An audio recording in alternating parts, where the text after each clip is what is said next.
वही इंसान सबसे शानदार और जानदार है जिनके इरादे नेक और ईमानदार है। नमस्ते दोस्तों, मैं हूं मदन यादव। आज मैं आपको एक छोटी सी कहानी सुनाता हूं। काफी समय पहले की बात है। प्रतापगढ़ का नाम का एक राज्य था। वहां का राजा बहुत ही अच्छा था, मगर राजा को एक सुख नहीं था। वह यह कि उसके कोई भी संतान नहीं थी और वह चाहता था कि अब वह राज्य के अंदर किसी योग्य बच्चे को गोद ले ताकि वह अपना उत्तराधिकारी बना सके और आगे की भागदौड़ सुचारू से चला सके। और इसी को देखते हुए राजा ने राज्य में घोषणा करवा दी कि सभी बच्चे को राजमहल में एकत्रित हो जाए। ऐसा ही हुआ। राजा ने सभी बच्चे को पौधे लगाने के लिए भिन्न भिन्न प्रकार के बीज दिए और देखेंगे किसका पौधा सबसे अच्छा होगा। महीने बीत जाने के बाद एक बच्चा ऐसा था जिसके गमले में वह बीज अब तक नहीं फूटा था, लेकिन वह रोज उसकी देखभाल करता था, रोज पौधे में पानी देता था। देखते ही देखते 3 महीने बीत गए। बच्चा परेशान हो गया। तभी उसकी माँ ने कहा कि बेटा धैर्य रखो, कुछ बीजों को पालने में ज्यादा वक्त लगता है और वह पौधे को सींचता रहा। 6 महीने बीत गए।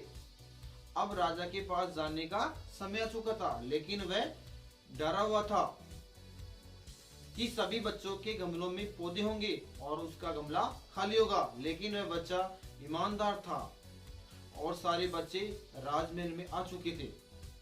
कुछ बच्चे जोश से भरे हुए थे क्योंकि उनके अंदर राज्य का उत्तराधिकारी बनने की प्रबल लालसा थी। अब राजा ने आदेश दिया, सभी बच्चे अपने अपने गमले दिखाने लगे, मगर एक बच्चा सहमा हुआ था क्योंकि उसका गमला खाली था। तो उसने कहा, लेकिन मैंने इस गमले की 6 महीने तक देखभाल की है।